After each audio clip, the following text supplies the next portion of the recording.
Hello, everyone, and welcome to episode 47 of Suitor Girl Sports Pod. And I have an awesome guest again this week with OU wrestler DJ Parker. And I learned a whole lot about wrestling in my conversation with him. I was wanting to connect with someone from the wrestling program because I am loving the opportunity just to highlight all sports across our nation. And I'm very thankful to my listener and supporter, Greg Glass, for making this connection for me. So shout out to Greg. Thank you again so much for connecting me with DJ. And again, of course, many thanks to DJ for giving me the time to come onto the show. I really learned a lot. I tried to ask him a lot of questions just about wrestling in general, because I feel like that's a sport that not a lot of people understand how it works. So I learned a lot, and I'm enjoying following the wrestling team so far this season. So I know you guys will enjoy this interview today with DJ. But before we get there, let's hit it off with the injury segment of the week with Dr. Jason Leinen. Listen, I about froze to death at that game. I bet, yeah. By the end of that sucker, it was getting cold, and it was a sloppy weather day, but it could have been worse. At least it was dry. Yeah, that's true. Yeah, and it was a sloppy game day too. But I'll take the win for sure. Take the win. Yeah. Yeah. It's like Venables says, "Win ugly." I guess whatever it takes. I know. We've really got to get our offense figured out. Yeah, I don't know if it's still partly due to the offensive line just not being healthy. Yeah. But at the same time, at times there were drives where we actually were kind of in rhythm, and we had some of those nice passes over the middle, and we had a couple of good runs up the middle, and then we threw an interception. It was just kind of like, one of them wasn't his fault, and one was tipped, but one was kind of he was underthrown, and I don't know, it was just kind of like, it was frustrating when you're moving the ball, the offense looked okay, and then you throw it away. Yeah, it was a roller coaster for sure. And it started quick. Within a few minutes, you were like, oh, here we go. Yeah. But yeah, like you said, I feel like he had some really good passes, like just beautiful throws, great catches. Mm-hmm. Just the timing was there, everything. And then there were other times I was like, what the heck? And yeah, but our O-line was crazy. Like everybody was all over the place. Nothing was normal. Totally. Sabechi was the first time he ever played center. Because Simmons out. And then so Michaela, it was Coach Venable said after the game Saturday night, he apparently had been in the hospital with an infection. Okay. Jake Michaela. So I don't know the extent of that. I don't know exactly what it was from, but he kind of led to believe that he should be back by the playoff game. So that's 3 weeks away. So I don't know what kind of infection it was or anything like that, but he was in the hospital for a few days, but he's okay now. I guess it sounded like for a little bit, maybe it was kind of scary. Yeah, I wondered why he suddenly appeared on the injury list. I was like, what the heck happened to him? I was like, our entire O-line was on there on the Friday report. But it was crazy. It was crazy. But they got it done, and they were shuffled all over the place. I don't feel like they were the problem. I kind of wondered, though, if Mateers, I'm not trying to make excuses for him because it seems like every week I'm trying to pull something. But I'm like, maybe was he uncomfortable? And nothing against the guys on the line, but maybe he was just like, all these guys are in new positions. Different place than I normally see him, And he was nervous to not have the protection he needed, and he was just trying to get rid of it. I don't know. Yeah, I don't know either. I don't know either, but well, they threw out a stat during the game that he led the league last year in touchdown passes at 40 or whatever, and he's has 12 or something. It just feels like, how can it be that different? I do not know. You've got the same offensive coordinator. I just don't know what is going on with either the play calling or the personnel, or why was it so different a year ago when really difference. You would think the players would be better. You would think now than what he had options with a year ago. So I really can't figure out why and what's going on. I realize the defenses are different, coming at him. That's got to be part of it for sure. I am sure that's part of it. And maybe the fact that our O-line hasn't been healthy, and so they've been all over the place, and so he's unsure of that. I don't know either. But yeah, that's a big difference to go from 40 touchdowns last year to just the SEC, I guess. Luckily, we haven't had a ton of big injuries. but it's just been, I feel like, one thing after another as far as Yeah. just random little things. And I think I asked Hmm. you about Tory Blaylock, but they didn't say anything on the TV about his hand. No, I don't remember. I mean, from what I recall, he played almost the whole game. Yeah. And he played more than Robinson, who I know has been Yes. banged up with his Yeah, knee and he is whatever banged else. up. So Yeah. I know that maybe that was good because I mean, Blaylock's looked good all year. Yes. He certainly can be the featured back. That's not a For problem in sure. my For mind, sure. But, Yeah, I think so too. so I don't know what happened there. I don't know if he just got it I don't hit know. on a helmet or hit on it. Yeah, but I didn't see. I don't know. Maybe I need to go back maybe and see the end of the game if he was in there. I don't know. I think I, that he was, but I'm not sure. I didn't hear much else about it. I know when he went in yeah, the tent, everybody was like, "Oh, great, there goes Blaylock in the tent," and then next thing you know, you're like, "Oh, great, there goes Robinson in the tent," and you're like, "Oh, geez." I did But see, which I missed it the first time, but on the highlights later that night, I noticed that Jaden Ott was in there when we made that yes, big pass play, he was in which there. I I didn't know. even see him on the field at the I didn't time. realize it at the time either. Of course, it's kind of hard. That's one thing about being there, that you sometimes miss stuff like that if you're Yeah, not paying exact attention, especially if the drive is on the other end of the field yeah, and you it's can't far away totally from see you. who it It's is. hard to tell what's going on. But yeah, he was in on that touchdown drive, and that's crazy because we haven't seen him but what, like twice, I I feel know, like, it's all been a season. while. Yeah, I don't know if maybe they're like, okay, well, we're gonna have to get him some reps in. And there's all kinds of speculation and talk about why we haven't seen him. So I don't know what's yeah, true and what's yeah. not true. But yeah, I mean, we might need him going forward, depending We on. can't get these guys healthy, but now thankfully, month I basically. know, yes. Maybe not quite. I guess the Three first weeks. round is the 19th. Yeah, so 3 weeks. Three Yeah. weeks. Which, it's so crazy to think that for the most part, you're like, we got to make it to the conference championship game and we need to do this and that or whatever. Well, now it almost feels like it's a disadvantage to have to play Yeah. the conference championship game because here, Alabama and Georgia are going to get beat up again next week and Right. then only Yeah. have 2 weeks or so to Yeah. recover. That's Not a lot to basically just show like for having it a other bye. than, Yeah. yeah. And not what's it going to do really for either one of them? I think they're going to have to change the way they do this again. Yeah, I But know. the teams that are the top four, yeah, you get a Yes. first round bye, but you don't get a home game. And so That's really, it's weird. almost like you might prefer to be 5 to 8. I know it. And I then agree. your guys, you keep the rhythm. You don't get as long of a break, Yeah, which is a I pro and a agree. con, I think. Yeah, But I mean, yeah, you get to the second round, but like last year, all four of those teams lost. they sure did. So I Yeah, don't I see mean, that I happening guess necessarily this year, I but don't either. I don't you just either. kind of wonder if you'd rather just play a little sooner I and know. especially have a home game. I mean, you're going to make a lot of money from that, That's so and true. you're I going to mean, the, it'd be the fans are nice. going to be more excited. I don't know. Yes. Yeah. Yeah, it'd be nice if you do have a lot of injuries, maybe to have some time to recover, but usually that's not the case. Like you said, it's Hmm. much more advantageous to get that home game and the crowd and like you said, making all the money and the revenue for your town and Yeah. your school and all that. So, but there is conflict now because potentially, obviously, because it's not set in stone yet. If we do get that home game in the first round, that's the weekend of graduation. Oh I wow. guess Yeah. no one thought about that, or I don't know, Mm. but they do usually have one ceremony in the stadium. Yeah, you're right. Yeah. So of course, again, depending on when the game is, if we get the Friday night game, I'm assuming that is usually on Saturday, Move it on so Saturday or vice they can versa. just Yeah. clear it out pretty quick. But if we get one of the Saturday games, then that's Might be that's tough. that's not going to happen. So I don't know Yeah. what that plan is, but yeah, it's kind of interesting to think about all the conflicting schedules and everything that goes on. But Yeah. Yeah. I do think I'm glad not to be in the SEC title game, and I'm glad to be potentially getting that home game, or at least have the Yeah. opportunity to get it. Because yeah, like you said, going a whole nother week on a without playing for those first four teams didn't work out very well last year. So I'll be interested to see how it works out this year Yeah. and kind of where we end up. So fingers crossed for our home game for sure.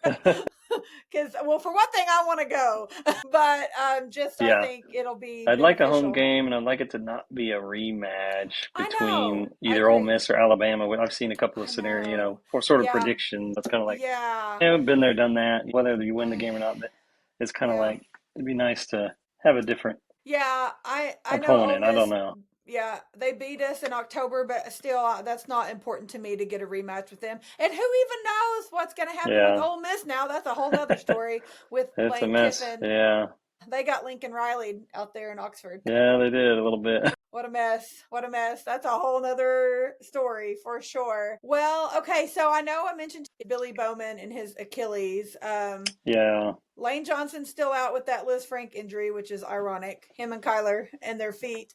yeah, that's But true. Yeah, Baker hurt his shoulder last week, which was a very minor injury apparently because he played yeah, he yesterday and played. Yeah, they won. And I didn't get to watch that game because it wasn't on here, but they won. yeah. He played decent, so that's good for him. We could talk about back injuries. I know Jadon Jones Hmm. with basketball had that last season, and then he had a growing injury on top of that, and then but now he's back, he's playing, he's doing well. And then unfortunately Billy Bowman tore his Achilles in practice last week, so Hmm. Yeah, he's having surgery, which he was doing very well with the Falcons. So I mean, I don't think they're like playoff potential for them, so he's not yeah, going it to be doesn't look like missing a this year. ton. Yeah, Yeah, he'll have time to recover, but I hate that for Billy because he was having a yeah. good season. So I mean, the Achilles injury obviously is a significant yeah, that's a bad injury. I deal. mean, it's a direct surgery, sort of not many options there. I I mean, know. that's sort of the main tendon that Uh-huh. allows you to, sort of what we call plantar flex your foot Yeah. or your ankle, and you lose that muscle connection or that tendon connection. It's kind of like, well, your foot doesn't move, so you Oh you gosh. gotta repair that. And I think the repairs over the years have gotten a little bit better as far as just the surgical techniques, but it's still a long recovery. I mean, Yeah. you gotta, especially again, going back, or if you're just going to walk around the block, okay, not too big a deal. But if you're going to try to take off and run and Yeah. jump and land on that thing, it's basically a year recovery almost, kind of like an Oh ACL. I mean, wow. Oh it's a my. several month deal, I hate that. so it's going to be all off season. And maybe for football, by the time August rolls around, they could be well enough to kind of give it a go. So Oh man. probably by next season. But yeah, definitely a Yeah. long recovery on those. Unfortunately, just the way they have to be sort of gradually Mhm. return, back to, Man, I hate that for him. I think yeah. he said it was his first surgery ever. And Wow. he posted about it in his Instagram, and he was like, first surgery ever. Oh, And wow. so I thought, Yeah. man, Kind of a tough I one. mean, he's had a good long career, Yeah. Yeah. That's and true. been very lucky to not have to have had Yeah. any kind of surgery. But man, it's a big one for sure. Like you said, I didn't realize the recovery was that long, but it makes sense, honestly, because Yeah, I mean, kind of like an it's a big ACL. deal. You think of a Yeah. guy tears it, he's basically done for the Oh, whole year, man, unless I you get hate a that. Superman like Adrian Peterson came back, but Yeah, but most right. guys, it's a full year Yeah. Oh, to really gosh. get for these high level athletes to do these explosive movements and stuff. Yeah. Well, So yeah, hopefully, yeah, just recovery goes well, and maybe, like I said, maybe by the beginning of the season next year, that kind of player can be back. Just kind of see how it goes. gosh, well, yeah, fingers crossed for him. Surely, Yeah. since like you said, I don't think they're going to be in the postseason, so he'll have plenty of time to recover, and hopefully, at least by September, he'll be Yeah. maybe Yeah. close to being good to go. So he's young Yeah. and healthy, obviously. So Well, that helps. hopefully, he's got that in it. That I know, helps. right? He's got that in his favor for Yeah. sure. Yeah. Yeah. And then you mentioned the back Yeah, injuries, and for some reason, you seem to see that a lot with basketball players more than yeah, football even. And I don't know if it's just the way they're having to use their core with yeah, just that particular sport, and the jumping and the running and the whatever it might be. But hmm, yeah, a lot of guys will have these kind of, you'll hear the term back spasm a lot, yes, and those are big muscle groups, along the back and into the back of the buttocks and thighs and all uh that. I huh, mean, all those muscles kind of are tied in together. And again, doing these where you're trying to jump high and you're trying to push off and you're trying to turn and twist quick, that kind of yes, thing that basketball does. But so those muscles, I think, just kind of stay. It's hard for them to get to where they're not. You get them to where, I feel okay, and then the next movement you do, it's kind of like, they lock up again. They kind of right, just stay sort of easily aggravated sometimes. yeah, And so, and that's just if it's really just more muscle. If you start getting into discs and nerves of the actual spine, which some guys struggle with, and you start getting nerve pain that shoots down the leg or something, that can be a bigger deal. And some guys have to do spinal injections to maybe get the nerve to calm down. Usually at these young age guys, you don't hear them necessarily having surgery on the back. Yeah. Although you're like Tiger Woods had a couple of back surgeries. Yep. So I mean, it happens. You never know. But for a basketball player having a back surgery, that might be it. Yeah, I would say for that type of career. But yeah, I mean, the back, it could just be tricky just because it's easily aggravated again. You feel like I get everything kind of calmed down, and you do the treatments, and you do the stretching, and you do the rehab. But then the next time you land just right, or you get you get fouled and twisted around just right, it kind of sets that off again. So it can be a tough injury, just kind of one of those nagging, lingering things that can be until you get a long break or a long period of rest, or which, like I said, last season maybe just most of the season off. Just sometimes that ends up being that way. Yeah, and that's pretty much what happened with him. They said by the time he was ready to go, it just made more sense at that point to redshirt him. Mm-hmm.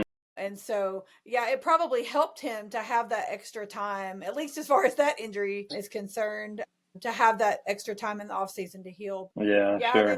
Then he had a growing injury sometime this summer, and then missed a part of the season, which we've talked about those before. Kobe McKenzie. Yeah. He had that just a while back. So yeah, I know we've talked about that. But I've said it 100 times on here with you. Like, it's a wonder we don't see more stuff with these athletes. Just it's crazy to think about how quick they're moving and spinning and turning and jumping and all the things. And it's a wonder we don't see more than we do. But we've been pretty lucky, knock on wood, across the board. Yeah, I think so. I'm kind of avoiding those major catastrophic injuries, which is good. Yeah. I mean, we're getting into our winter sports now, which with track and field's about to pick up, gymnastics, of course. Here we are with basketball, especially I know with gymnastics, you sometimes have some interesting injuries. So we'll see. Hopefully we don't have anything to talk about. I'm not wishing anything on anybody, but you never know what we're going to get there. In fact, I talked to Danae Fletcher. She is one of our former gymnasts, and she had to medically retire. She was going to come back this season for her last season, and she just kept having injury after injury. And gymnastics is one of those things. It's like your whole body with everything that you do, and she just couldn't get recovered. So she had to medically retire. My episode with her drops in December, so she talks a little more about that then. But it's just crazy to think about. But you hear that a lot with gymnasts because, well, for one thing, there's not a lot going on with gymnastics once you graduate from college. Yeah, that's true. Kind of your goal. And the Olympics, maybe depending on where you are and all that. But for the most part, those injuries kind of catch up with you after all those years of gymnastics. And so you're like, okay, I better quit while I'm ahead. Yeah, definitely hard on the body doing all the pounding. Sure. Oh yeah, for sure. Well, fingers crossed going forward. We still don't have much to talk about. Thank you again to my friend Dr. Jason Leinen for joining me each week for the injury segment. I have learned a lot about these injuries and just how they affect the athletes, and lots of important things that he's put in layman's terms so that we can understand. So I truly enjoyed my conversations with him each week, and I hope that you have too. Okay, on to this week's Sooner headlines of the week. First off, a little recap for our Sooners in the NFL. The Cowboys beat the Chiefs on Thanksgiving Day. CeeDee Lamb had a great day. They just beat the Eagles a few days before that. And so the Cowboys are on a roll. I'm not a Cowboys fan, so you're not going to hear me be too excited about that. However, I am very happy for CeeDee Lamb. Him and George Perkins have been having stellar outings during their games. Got to give them some props for that. The Eagles, unfortunately, had another loss to Caleb Williams and the Bears at home on Black Friday, which again was a shock. Very interesting scenario there in Philly on Black Friday. There was lots of booze in the stadium. Just not the best day, obviously, for Jalen, not the best day for the Eagles. Just an interesting situation going on there. Again, with as far as the Eagles go, Lane Johnson is still out with his Liz Frank foot injury, probably for the rest of the season. Also, former Sooner. Grant Calcaterra plays for the Eagles as well. He always has a good catch or two in each game. But hoping the Eagles can get over their hump and get back on track, because I do love it when my Jalen Hurts is doing well. Also, Baker Mayfield, as I mentioned last week, had a shoulder injury. Did recover. Luckily, there was no structural damage. MRI was clear, no fractures or anything. So he did play against the Cardinals just this past Sunday, and the Bucs did pull out a win. Again, the Cardinals, normally their quarterback is Kyler Murray. He is out again with that Liz Frank foot injury. He is on IR, so not quite sure what his status is for the rest of the season. They're probably not going to make the postseason. There have been talks of him getting traded to another team, so his future there is kind of up in the air regardless. Tress Way and the Commanders had an excellent outing last night on Sunday Night Football. In case you missed it, the Denver Broncos did pull out a win. They went into overtime. Nick Bonito had the saving play of the game for the Broncos with a tipped ball to protect the Commanders from having an opportunity to score. But Tressway is one of our Sooners on the Commanders. He was nominated for the 2025 Art Rooney Sportsmanship Award for the Commanders. Each team gets to nominate a player. So shout out to Tress for that. And again, if you missed that final play of Sunday Night Football with the Commanders and the Broncos, go back and check it out. It's all over social media, even OU football social media, that Nick Bonito called game on Sunday Night Football. And I'm thankful for that. First of all, I love it when our Sooners show out. Second of all, I was ready to go to bed. And for some reason, I got really invested in that game.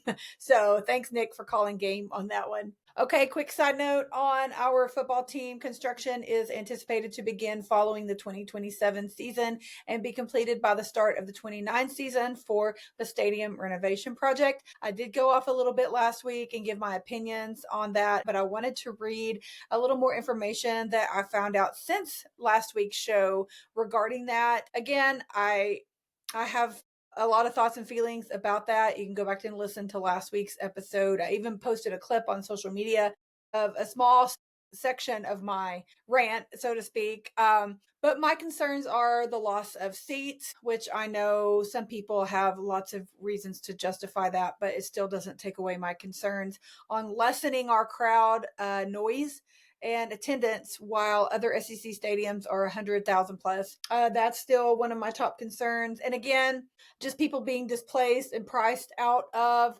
their family tradition of tickets that have been in their families for 20, 30, 40, 50, some even 60 years. Not cool. And then it sounds like the whole stadium is going to be reseated, which I am going to read that directly from the university, that quote here shortly. But I have a lot of thoughts on that as well. I feel like maybe it's the right thing to do if you're going to displace all these people, but also it's not fair to the rest of us. I like the people I sit by. I like my seats. I like the location, everything about it. I don't want to move. I don't want to get new people to sit by.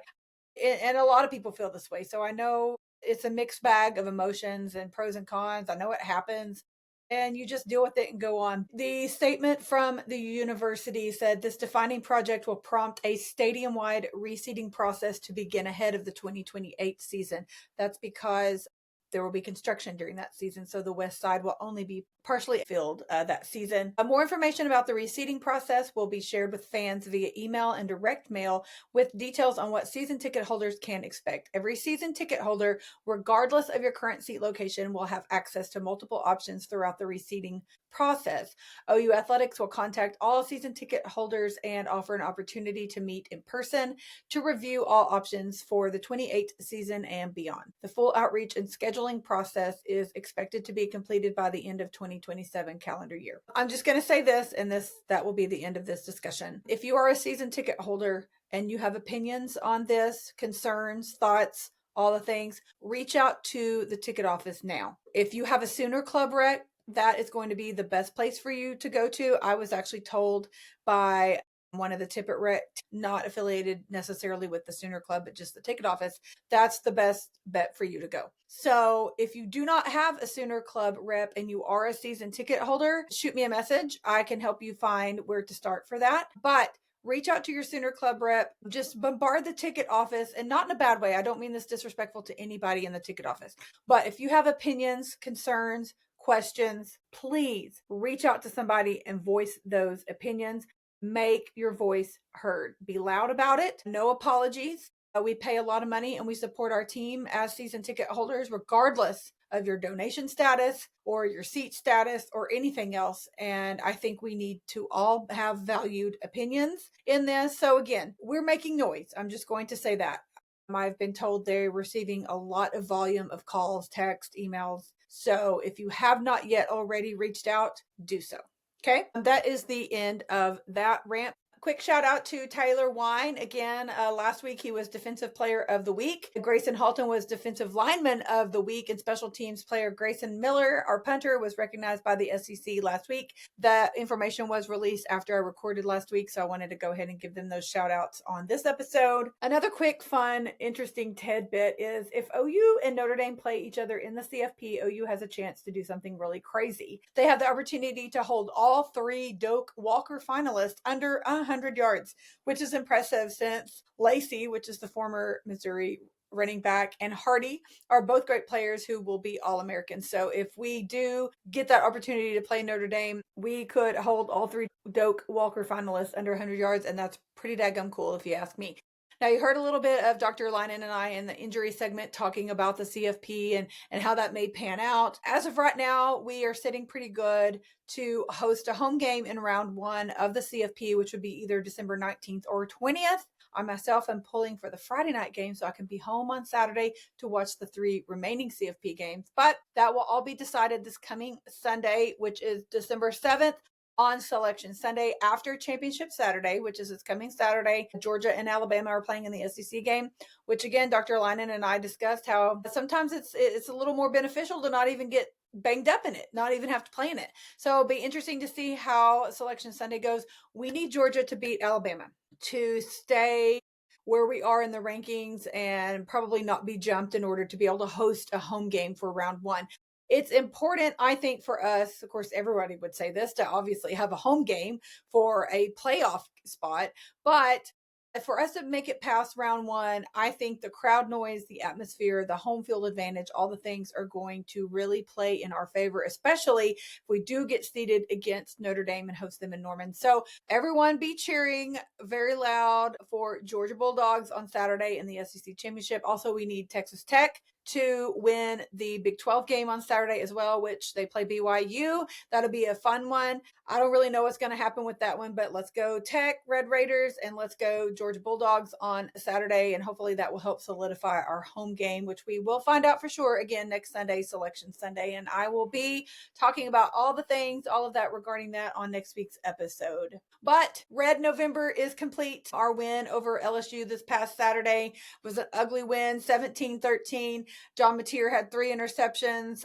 Was definitely not our best offensive outing. I still think Michigan is his best offensive outing that we've seen all season. Again, he just hasn't been the same since that thumb surgery. I feel like there's a lot of factors that play. Again, Dr. Leinen and I talked about this in the injury segment. I feel like maybe our O-line has been all over the place health-wise. This past Saturday, we had Fabechi Nweyu playing center. He's never played center before. We had right guards moving over to the left and tackles moving and just all over the place. We had some true freshmen, but they did a great job on Saturday. I know it's not, again, our normal 5 on the O-line, but I can't help but wonder if maybe that's mentally playing a role with John Mateer being uncomfortable in the pocket, not knowing how much time he's going to have. I don't know. I'm not trying to make excuses for him at all. There's a lot of factors that play here, but 3 interceptions on Saturday. But one of the Bowen brothers has had an interception in each one of the Sooners' 4 Red November wins. Eli had back-to-back interceptions against Alabama and Missouri, which were sandwiched between Peyton's picks against Tennessee and LSU. So pretty cool. Shout out to the Bowen brothers. I'm so glad to have them at Oklahoma. If you remember, Peyton was almost going to commit to the University of Oregon, and on his paperwork, he made a mishap on the date or time or something, and then he changed his mind, decided to come to Oklahoma because his commitment to Oregon wasn't final. So I'm certainly glad that worked out in our favor. Again, Mateer got picked off, and Peyton Bowen got that interception. 5 minutes into the game, we had no first downs and 2 turnovers. Just an interesting way to start the game. But a super cool halftime. We honored Joe Castiglione in his last final scheduled home game as our AD, as he is retiring and will only be part-time for some contract stuff after July. But second half, here we come, starting right off the bat with the missed PI calls. I don't have enough breath in my body to complain about the SEC officiating this season, and it seems like the last few weeks have been exceptionally atrocious. I did find out on Saturday that SEC officiating is on Twitter, so now that I know that, I'm going to be a little more mouthier on tagging them, just for my own well-being, I suppose. They don't care what I have to say. But if you watch the game, we all saw lots of PI calls, just so many ridiculous things going on with the officiating. I truly feel like that we need more competent and efficient and consistent officiants, especially heading into the postseason. So here's hoping that actually happens. But in all seriousness, it could be Jaden Ott the rest of the way for OU, possibly in the running back position. Blaylock was in the injury tent with a hand injury. Dr. Leinen and I talked about, I don't think it's anything serious since he did come back out. Robinson is banged up. But again, we have those 3 weeks to play with before round one of the playoffs. So here's hoping that works in our favor. Deion Burke's touchdown. It was his first touchdown since Michigan, but boy, was it a good one. Tate Sandell, he won that game by stopping the kickoff return there on that last drive. The greatest special teams player in Oklahoma that we've had in a while, for sure, hands down. If you haven't seen the link going around, there's a link on social media, on Twitter. I did actually share it to go and vote for Tate Sandell for the Lou Garza Award. Oklahoma has never had a Lou Garza Award winner, so it would be super, super cool for us to get that for him. One of his biggest opponents for that is the Hawaii kicker, but Tate Sandell is just incredible. He has broken record after record, week after week, and so really hoping that he brings home that Lou Garza Award here later in December. John Mateer, 57-yard touchdown pass to Isaiah Satenga, wide open, just nothing but green grass all around Satenga. Not quite sure how he got that open, but boy, it was so pretty. That was just another example of when John Mateer throws a good ball, he throws a good ball. It was beautiful timing, beautiful pass, beautiful catch by Satenga. Sometimes I feel like he just doesn't have, he's just not comfortable enough for whatever reason that may be. But boy, when he's on, he is on. But when we needed a big play offensively, it has been Isaiah Satenga all year long. He's been absolutely vital to our team this season.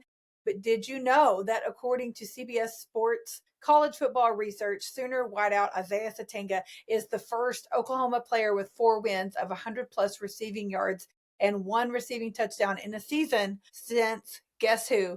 Our CeeDee Lamb back in 2019. So that's just a pretty cool fact. We only allowed 198 total yards to LSU on Saturday, the fewest they've allowed against a power conference opponent since 2017 against Kansas. Not to be overlooked in the reality that Jake Michaela was sidelined. Fabechi Nueyu, again, I know I mentioned this, but it bears repeating. He made his first career start at center on Saturday, and the best compliment that you could give that man is that nobody said his name all day long. Job well done for Fabechi on Saturday. Dependable veteran O-lineman, just never played at that center position, never had to worry about him all day. Actually, I forgot he was even playing until after the game when we were talking about it, but just amazing. How on earth did we win that game? You may be wondering, because it was truly a roller coaster of emotion, obviously, with the 3 interceptions of John Mateer. On Twitter, I saw a stat. It literally strains the human brain capacity to process reality, is what Blinken Riley said on Twitter. But seriously, Oklahoma had 394 yards of offense. Mateer threw for 318. I mean, the math ain't math. It's just insane. But Mateer went 23 for 38, 318 yards. Again, just truly incredible. Satenga had 121 yards. So just amazing that we were able to pull that out. But just with the yards that Mateer had and knowing that he threw those 3 interceptions, just almost truly mind-boggling. But one more quick thing I wanted to mention about football after that outing. A lot of people on Twitter have been pretty loud about how they don't want to see that Oklahoma offense in the playoff. Well, too bad. Just get used to it. It's going to happen. It's funny when our offensive teams back in the late 2010s were putting on a show, no one said anything about not wanting to watch our lack of defense in the playoffs. So it's just a little funny how people view that. But Danny Cannell is one. As we all know, he's on the radio with our Dusty Dvorak on XM radio, but he literally tweeted out, does anyone want to watch Oklahoma's offense in the playoff? The defense is great, but that offense is mid-level MAC bad. I don't necessarily disagree with him saying that we're not great, obviously, but does anybody want to watch us? Well, David Pollock, former Georgia quarterback, for those of you who don't know, he is on ESPN. 1,000% I want to watch their defense, David Pollock says. I wonder which great offense wants to play them. So thanks, David, for sticking up to us, and thanks, Sooner Nation, for being loud. Gabe Eicher's been another one piping back up. Travis Davison, of course, several people, Adari. Yeah, we want to watch Oklahoma in the playoffs. That defense is incredible, and you'd be crazy to not want to watch that defense at a championship level, and you would be crazy to not want to just see Oklahoma dominate. And no one's going to be lining up to play Oklahoma, especially if we get that home game bid. So yeah, I mean, our offense is definitely not what we're used to at Oklahoma, but our defense is championship caliber, and we deserve to be there just as much as anybody else. 10-2 on the regular season. If you had told us that early, even before season started, we would have been ecstatic. If you would have told us that after that Texas loss, we would have been beyond elated. And if you would have told us after we got beat by Ole Miss at home, I don't know that a lot of us would have believed that we would be sitting at 10-2, but by golly, we are, and we deserve to be in the playoff, and I'm ready to see how it pans out for us.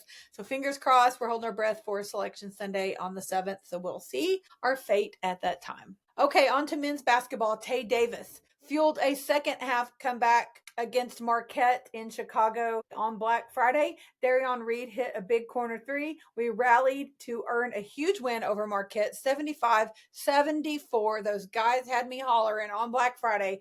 Just an incredible game. We were down 37-24, then we were down 50-38. That win might mean something going down the home stretch. I really think that it tells a lot about this team going forward. Nigel Pack, 24 points, 5 threes. Tay Davis, 19 points, 11 rebounds. Darion Reed, 15 points. And the game-winning three-pointer with 35 seconds to go, and then some defense to get the ball back after that.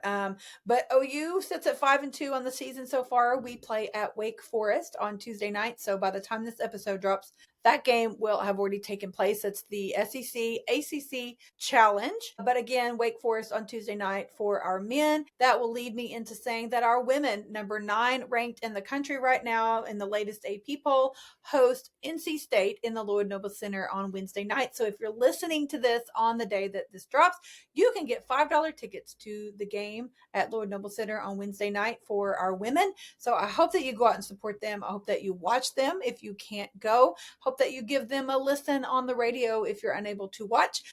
Our friend Tyler Neal, who did the basketball season preview with me just a few episodes ago, a former Sooner Hooper, now on the franchise radio, color analyst for our women's basketball team on the air this season. And I have listened to them as they were in Florida this past weekend on Flow Basketball. We weren't able to watch. Such a fantastic job that they have done. And I'm so thankful for the options that we have to cheer on and support our Sooners, even when we can't be there in person. Let's rewind a little bit to the Black Friday women's game. Again, I didn't get to watch it. It was on Flow Basketball, but I did listen to my friend Tyler Neal.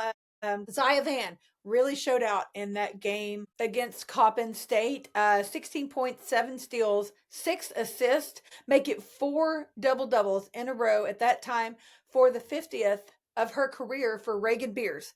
And that Black Friday game, the final stats were Zaya Van, 16 points, 6 assists, 7 steals. Reagan Beers had 14 points, 14 rebounds. Sahara Williams, 21 points, 9 rebounds. With that win against Coppin State on Black Friday, it progressed us to the Coconut Classic title game against Florida State on Sunday. That was our 300th win for Coach Jenny as we beat Florida State 109-91. Elia Chavez is the tournament MVP, and Sahara Williams, Reagan Beers all-tourney team for Oklahoma. 5 straight now for Reagan Beers. She now joins Courtney Paris as the only other Sooner with 5 consecutive double-doubles. She has been exceptional to watch this season, just truly so much fun. That's 3 double-doubles now for Sahara Williams this season. Final stats on that game, Elia Chavez, 33, 9 points, 2 rebounds, 6 assists. Peyton Verhulst, 12 points, 9 rebounds, 4 assists. Zaya Van, 15, 1 assist. Sahara Williams, 16 points, 14 rebounds, 2 assists, and Reagan Beers 14 points, 11 rebounds, and 1 assist. If you missed my conversation with Peyton Verhulst, she was on last week's episode, so I do hope that you'll go give it a listen. And Beatrice Colleton is coming up later in December. So basketball lovers, stay tuned. I got lots of great content coming up for you. And also Taylor Robertson is coming up in January, former Sooner Hooper, so you won't want to miss that one. Women's gymnastics, Saturday the 6th is coming up this weekend at 1 o'clock. The Sooner Spotlight at the Lloyd Noble Center. I believe it is free to get in, so mark your calendars and get out and support our Sooner women and check them out, get a season preview this coming Saturday. Our men have their red and white scrimmage on Saturday the 12th. And I believe theirs is in the new gymnastics center.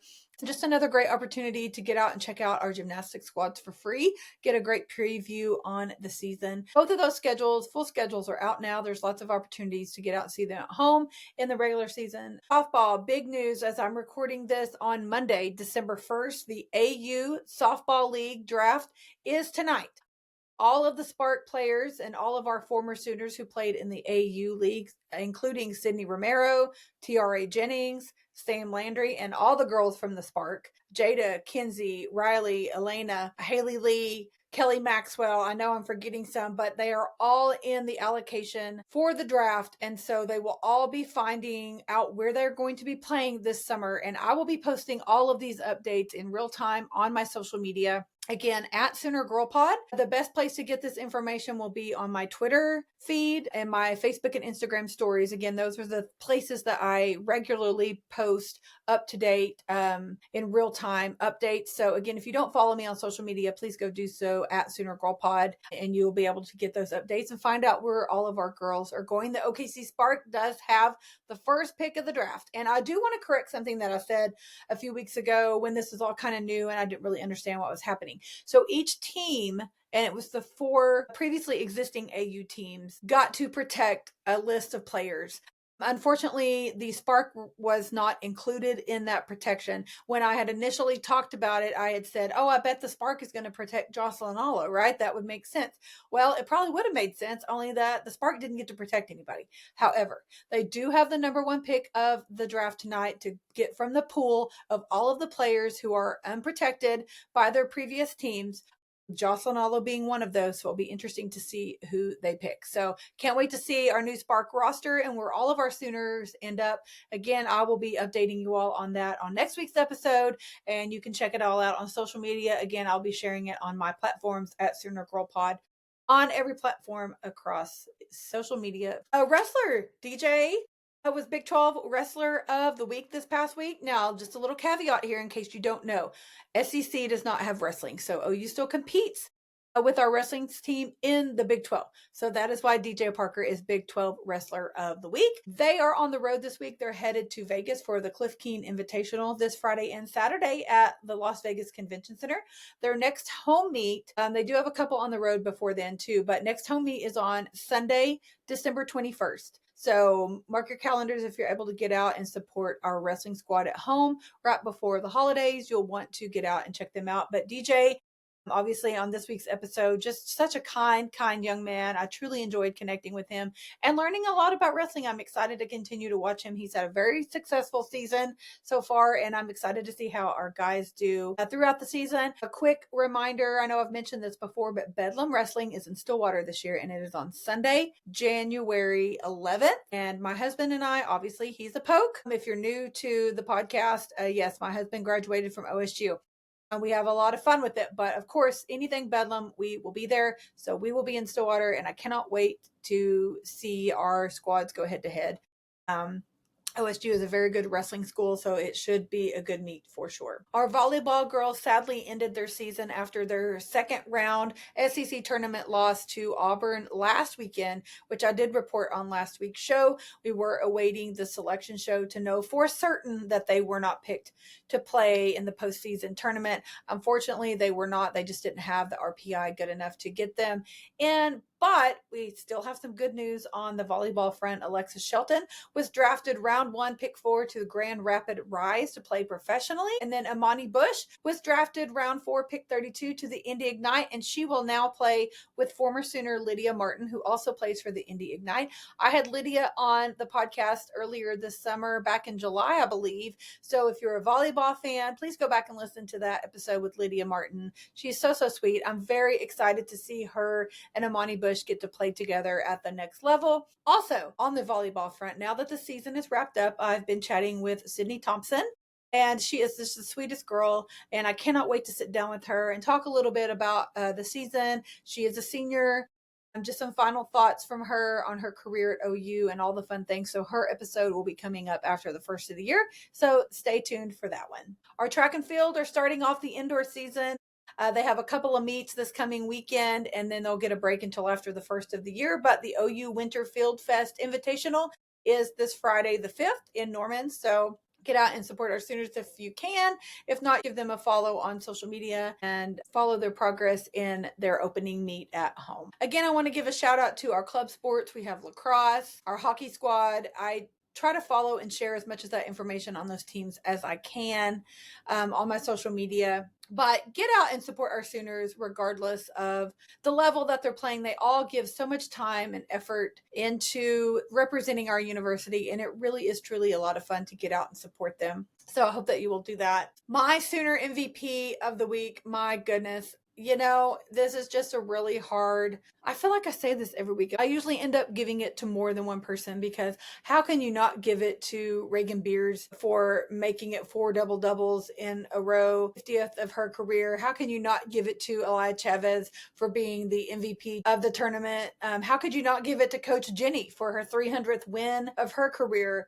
How can you not give it to Isaiah Satanga after his performance on Saturday? How can you not give it to Tate Sandell? How can you not give it to the Sooner defense? There's just so many people who deserve this award. But I do want to say this. Isaiah Satanga dropped a quote on social media after this past Saturday, and it just really tugged at my heart, and I wanted to share that as one of my Sooner MVPs of the week. He said, "My whole college career, I've been doubted. I wanted to go somewhere that had also been doubted.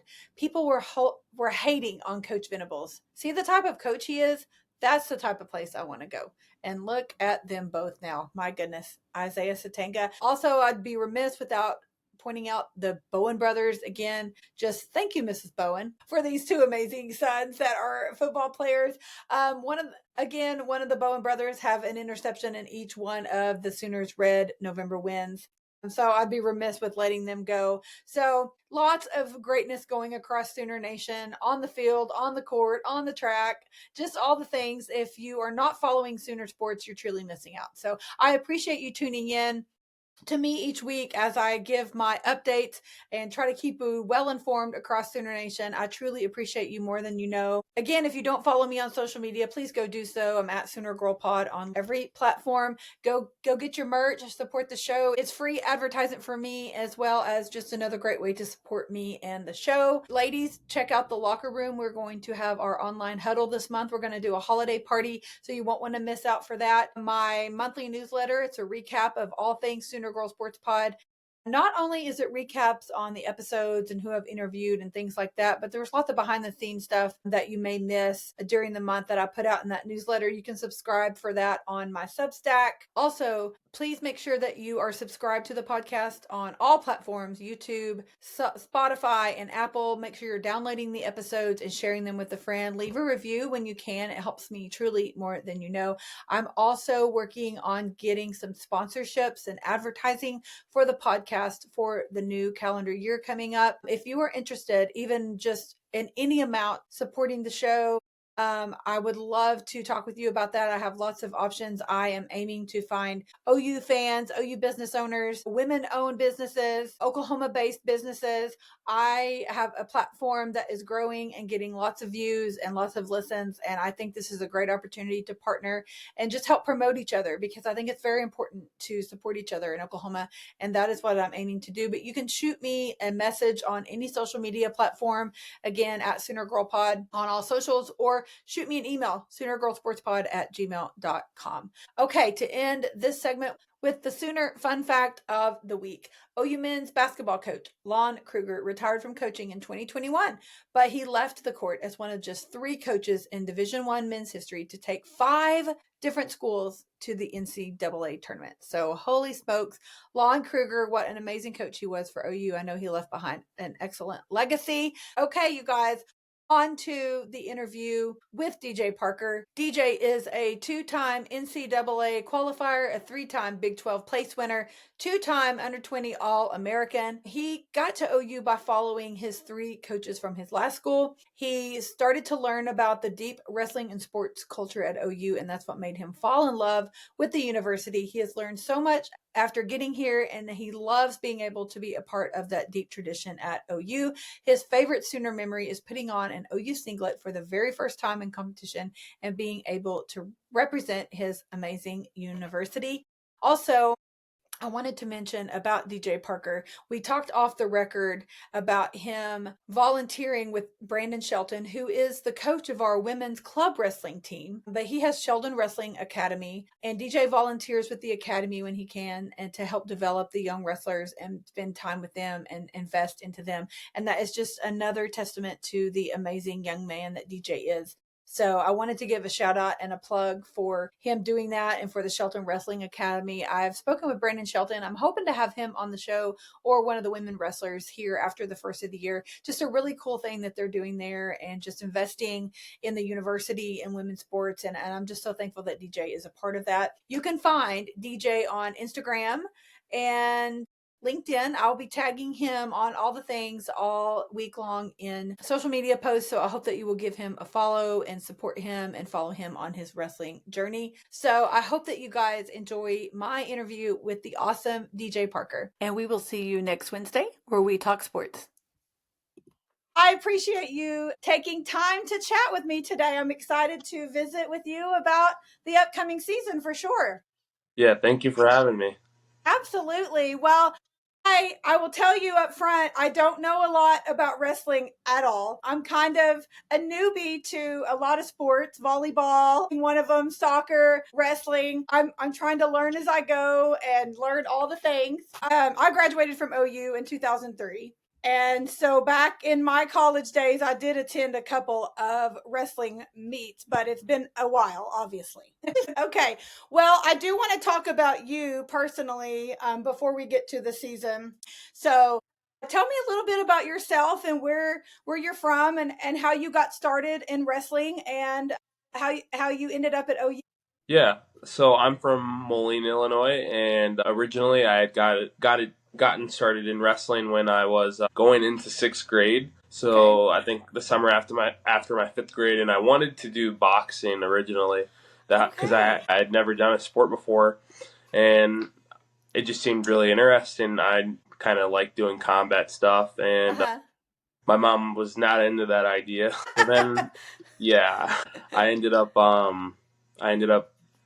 there was a flyer or something she had seen on Facebook or something, and she's like, "Hey, do you want to try this out instead? Like, I'm not gonna let you do that." She didn't want me to play football either, and I was like, "Yeah, I'll try this out." And at the time, I was like, "Oh, like what is this, like WWE?" And that's what I was thinking because that's the only time, yeah, I'd ever heard of wrestling. And I was like, "Yeah, I'll definitely do that. Like that'll be fun." Yeah.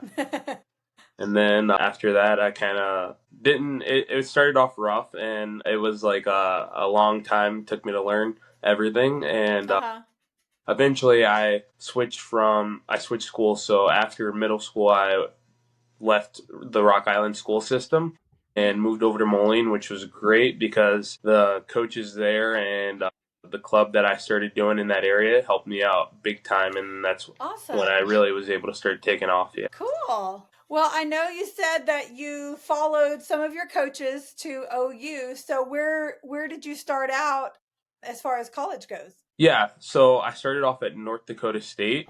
Okay. And I was being recruited by a number of different schools, and it was with Roger Kish. The coaching staff at the time was Roger Kish, Cam Sikora, Austin Marsden, and there was another coach, Obi Blanc, and they ended up calling me, and I had been to Fargo before there's a national wrestling tournament there every year. Okay. Yeah, and I was like, what? Like India Shoe? Like I've never heard of this school and this and that. Had never heard of it. And I mean, it was still in, or they're still in the Big 12. And I wasn't really in college sports and athletics. I wasn't real big on watching much of it, but I got to talking with them, and I was also talking to a lot of other schools, and it was a lot of stuff that stood out when they were recruiting me, and it was definitely an eye opener when I was able to see where they wanted to be and then where they wanted to help me get, and I really was able to get close with them and buy in. I really believed in their process and what they were selling. Everything, took off from there. And Coach Kish had gotten the opportunity to come to OU, and I was like, oh, like I was pretty sad, and because we had kind of built something there, and I was like, I spent 2 years there, and we had built something there, built a lot of relationships there, and I was like, oh, like what does that mean for us? And I was kind of conflicted on what I should do. And then I ended up deciding to get into the transfer portal, and I ended up lining up a visit, and I was lucky enough to get the opportunity to come here. Awesome.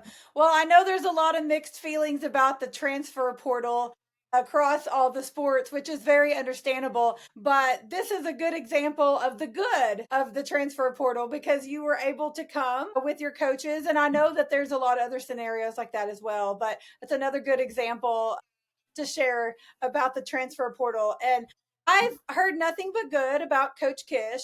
I don't know him, but Greg Glass speaks very highly of him and of you as well. And I'm thankful that he connected us. So I'm very excited to see you guys this season. And I know the season is kicking off here in the next couple of weeks. Yeah, it should be great. And Greg Glass, he's great. Yeah, he helps out the team a lot. Love having him around. Yeah, that's awesome. Yeah, and the season, it is coming here, and our first competition will be, I believe it's November 9th, and it's in Missouri, the Tiger Style Open. Okay. Yeah, I was looking at your schedule, and I noticed that that was a Sunday coming up here in a couple weeks, so it's crazy that it's almost November, but here we are.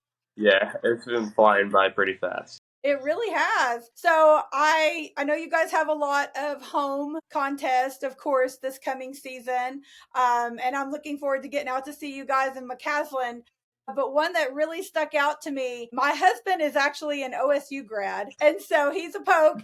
And Bedlam is a big deal in Oklahoma. Anything Bedlam, I'm sure you've learned. And so Bedlam Wrestling is in Stillwater this year. And so have you had any experience in Stillwater or in any of their facilities? Or you're still pretty new? When I had transferred here, it was my redshirt sophomore year. Okay. And I was able to travel to Stillwater and then watch the team duel. Okay. Yeah, and that was the only time I had been there, but the atmosphere there was great. Yeah. It was definitely a good experience. Okay, cool. Well, I'm excited for this season. I know that's coming up in January. So I actually definitely for sure plan to be at that one. My husband likes to get up to Stillwater, of course, when he can. And yeah, the atmosphere in Gallagher-Iba is something else. So I'm sure it will be an interesting environment for you guys to compete in.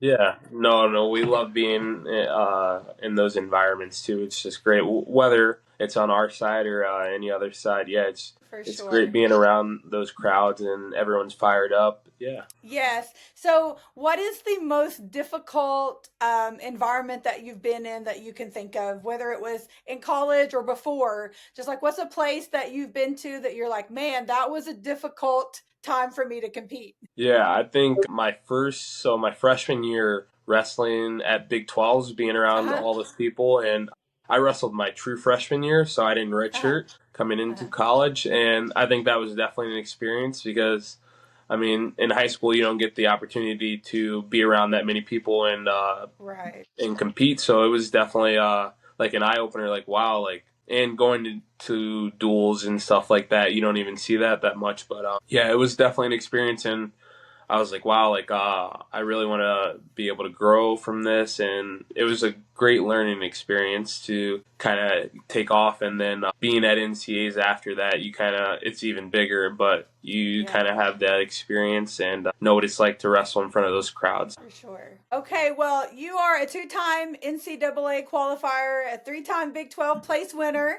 2-time under 20 All American. So you have a lot of accomplishments for yourself. What is one of your favorite memories in some of the accolades that you've received yourself individually? What's some of your favorite memories from that? I'd say my favorite wrestling memory, was probably my freshman year of college. Mm-hmm. And it was winning it was like our rookie male athlete of the year award at NDSU. I think that was a pretty good experience. Okay. Yeah. That's awesome. That was one of my favorites. Yeah. Awesome. And you said that your favorite Sooner memory is just that first time that you were getting ready for your first meet in that OU singlet. And I can't imagine the emotions for that. I know I'm Sooner born, Sooner bred OU girl, so I can't imagine what it's like to represent the university on any kind of level like that. Just that OU on your chest, that means a lot, and thinking about who you represent and what you represent. So, and you said you learned a lot about the university, obviously, before you moved to Norman. So that's your favorite Sooner memory, is just getting ready to compete that first time for OU. Yeah. Being able to put that singlet on, and you kind of feel those chills like every time you're getting up or going out there, especially in front of our home crowds. It's been great being able to compete for them, and then being able to see the community get more and more involved has been wonderful. Yes, that's awesome. Well, I love McCaslin Fieldhouse. I actually graduated in that building many years ago, but it's just a really neat atmosphere there. It's a little smaller, a little more intimate, but you guys try to make it loud and fun, and I hope people fill it up for you guys at your home meets, because it looks like a great environment there for sure. Yeah, I think this year we should have even more people. Good. I'm pretty sure we just hit our season ticket holder record. Oh, yes. Yeah. Yes. I did see that. That is awesome. Yeah. The most season ticket holders ever in OU wrestling history. And that's incredible. That says a lot for about you guys and the coaching staff and everything. So that is very, very exciting. So yeah, that will definitely be exciting. So as far as this upcoming season goes, what is something on the schedule maybe that sticks out to you as a place that you're looking forward to going, or a specific meet, or anything that you're looking forward to, just anything like that that sticks out to you this coming season? Yeah, so I think we have a number, like this schedule that we have is really exciting. There's a lot of opportunities for not only myself, but the guys on the team to really establish themselves this season. And I'd say, just to name a few, we'll have Penn State, which is the number one team in the country for wrestling. Yeah, and there I will wrestle the number one ranked guy, and that will be really exciting. Yeah, I've been looking forward to that one. Okay. Yeah. When is that one? Do you know off the top of your head? That is the week after our first event, so I'm not sure the date exactly. Yeah. Okay, so yeah, it'd be like the 15th or 16th of November. Holy smokes. Yeah. Okay. All right, well, I'll have to keep my eye out on you for that one for sure. Yeah, that'll be an exciting one. And then, I mean, their lineup's pretty tough too. So we'll have a lot of the other guys will have opportunities to step to the line and prove themselves, I guess. Awesome. That is so fun. That's so fun to know. Well, I know that wrestling is something that a lot of people don't think of to follow or watch. So if there's anything that you could say to potential fans or people, and you want them to come out, or I don't know if you guys, if your meets are available to view on like SEC Plus. I know some sports are. We're still in the SEC for college athletics right now. There's no that's right. wrestling. Yeah, that's right. But we are still an affiliate of the Big 12, so we are still able to compete within that conference. That's right. I forgot that. Yes. Yeah. The only other SEC school right now with the wrestling is Missouri. Okay. Yeah, but we're still able to compete with the Big 12 and run through that conference, so that's still great. Yeah. Yeah. Okay. I'm glad you pointed that out. I knew that in my head, but I forgot it. So okay. Well, I don't know then if we're able to follow you guys necessarily on TV or anything like that, but obviously I tell everybody social media, because OU across the board for all their sports are very good with updating social media for all the things. So that's definitely one way to keep up with you guys. So back to my original question, which I know got branched off, but what's something that you would say to encourage them to come out and see you guys when you are at home, because I know those are great opportunities to have that experience there in McCaslin and just watch you guys. So if there's something that you could say that would maybe grab the attention of someone and make them say, hey, I want to come and watch wrestling, what is something you would say to them for that? Yeah, we definitely appreciate all the fans that come and support us, and just being able to have the community behind us while we're going out there and representing the university has been great. And we've seen like a pretty large increase, in my opinion, from fans that we've had since the beginning, or since at least when I started coming here. Yeah. We definitely appreciate it, and we would love to see anyone come out and support us. Awesome. It's been great. Well, I've talked to a lot of athletes from many sports and coaches as well. And one thing that always resonates across the board is, like you said, just you feed off of the fans that come, and knowing, I'm sure you knowing just all of the people that have gotten season tickets, that means a lot to you and it excites you, I'm sure, as well as the rest of the team. And I'm sure you guys have people on the team that are from far away that may not have family that can be there all the time and things like that. And so us OU fans coming in and being there and watching and supporting you guys is an important aspect of the game across the board. And of course, we got to make that atmosphere exciting for you guys. Yeah, we love it. Like, we are definitely able to feed off of it, and just being able to know that the community is there to support us too. Yes. Yeah, that part is definitely important. Yeah. Awesome.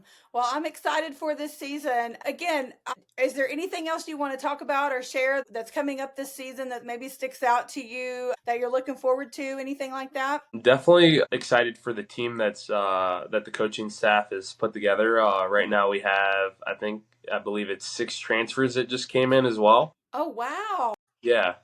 For this season, we have 6 transfers that just came in, and they went out and they worked pretty hard on building a lineup that is really going to be able to put us where we need to be, or where we want to be. I think by the end of this season, I could see us as a top 10 team. That's awesome. And I think we'll have multiple All-Americans, no doubt. But to name how many, I'm not sure, but definitely a good number this season. Yeah, we're definitely excited as a group.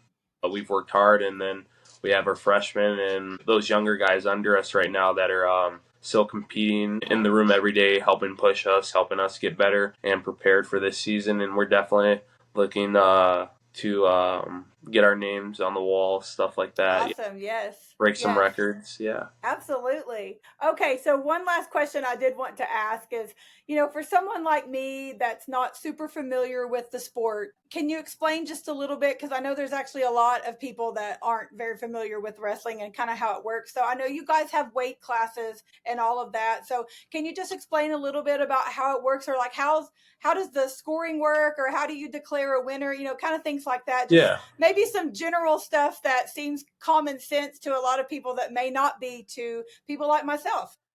Yeah.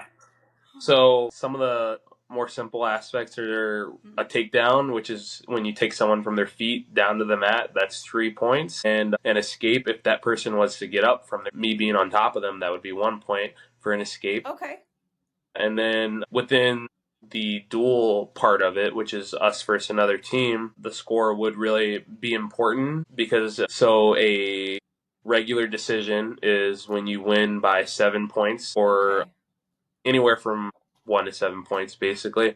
And then a major decision is 8 points or more. And then if you beat somebody by 16 points, then it's a tech. And if you pin them, then it'll be, which is holding them on their back for more than 3 seconds or so. That'll be 16 points. And then a tech is 15 points. And then a major decision is 14 points. And then a regular decision is 13 points. And those, each match, you have 10 matches. And then each match will add up the points to see what each team scored, and then at the end of it you have your winner and your loser. And then in tournaments, it's a little bit of the same. Mm-hmm. Instead of going against just one other team, you're probably going against multiple other teams. And then basically the higher each guy within those 10 guys places, the better it is going to be for the team in the end. Okay. Yeah. Awesome. Okay. Well, I know that people like myself, I got a ways to go to understand, but I appreciate your help there explaining a few things, because I need to know some things to look for and watch for with wrestling, because I'm not familiar at all. But like I said, I've learned a lot about volleyball. Was a sport I'd never been to a volleyball game. I just went to my first one a couple weeks ago.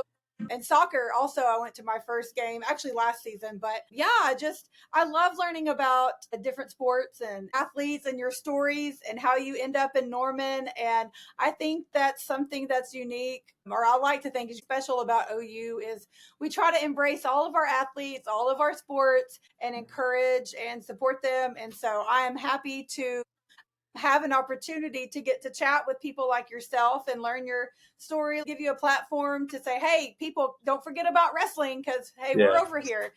Because I know you guys work super hard and deserve all of the support that every other team does. So I'm glad that you guys have all the season ticket holders. That's incredible. And I hope that other people like myself can get out to single game meet or single meets even, and just support you guys when we can. So I'm looking forward to it. We definitely appreciate all the support and everyone coming to the duels. It's been great. We'll try to make it exciting.